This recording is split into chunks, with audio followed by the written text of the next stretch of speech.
After Jesus died, a few of his friends, including a woman named Mary, took his body, wrapped it in linen clothes, and placed it in a tomb near the city. It was a very sad and confusing time for Jesus' friends, especially Mary. She was heartbroken. This was the man that she had followed and dedicated her life to. He had taught her everything she knew about God. She remembered the first time she met Jesus. Some angry men wanted to kill her for something she had done wrong. They brought her to Jesus, and instead of being angry with her, he loved and forgave her. She believed with all of her heart that Jesus was God's Son, and he was going to save the world. But now he was dead, and like the rest of Jesus' friends, she didn't know what to believe anymore. How could this happen, they questioned. What are we supposed to do now? This isn't how it was supposed to end, they thought to themselves. The religious leaders, on the other hand, were thrilled.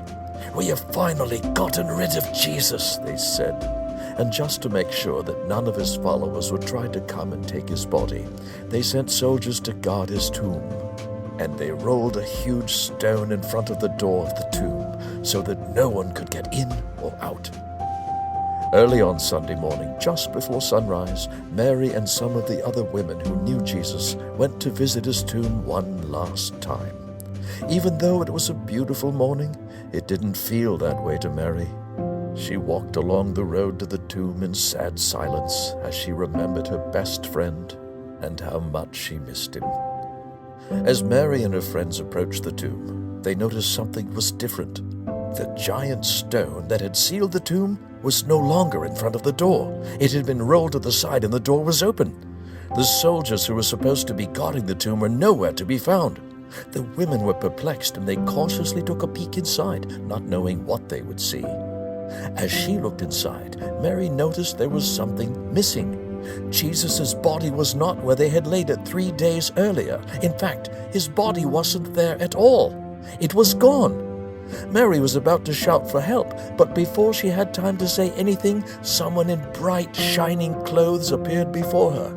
It was an angel, and he asked the women, "Why are you here? Tombs are for the dead, but Jesus is alive." Mary and her friends couldn't believe what they were hearing.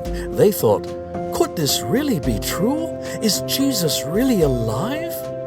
They wanted to believe what the angel said, but they still had so many questions like, if he is alive, then where is he? Why haven't we seen him yet?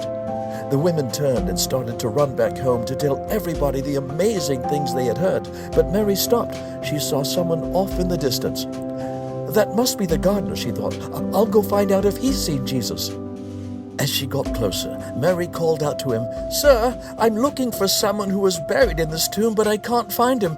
Have you seen him?" she asked. "Mary," he said. That's strange, thought Mary. I know that voice. I've heard it many times before. It's Jesus. She screamed excitedly. Her heart felt like it was going to jump out of her chest. But how is this possible, she thought. She was there when he was crucified. She saw him take his last breath on the cross just 3 days earlier. She even helped wrap his body and watched as they placed it in the tomb. But it was Jesus. He was standing there right in front of her.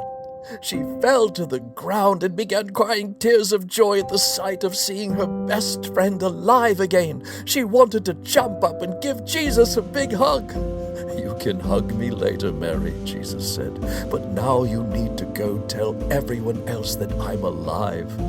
Mary took off running as fast as she could down the same path, over the same hills and by the same trees that she had passed that morning. But now she didn't feel sad. In fact, everything looked different. The sun was shining, the birds were singing, the flowers were blooming, and Jesus was alive again. She couldn't wait to tell her friends that everything he said was true. He really is the Son of God.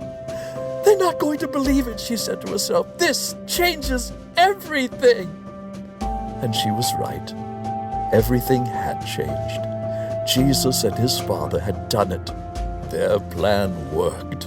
They beat sin, they beat death, and they had made a way for all of God's children to be with him again forever.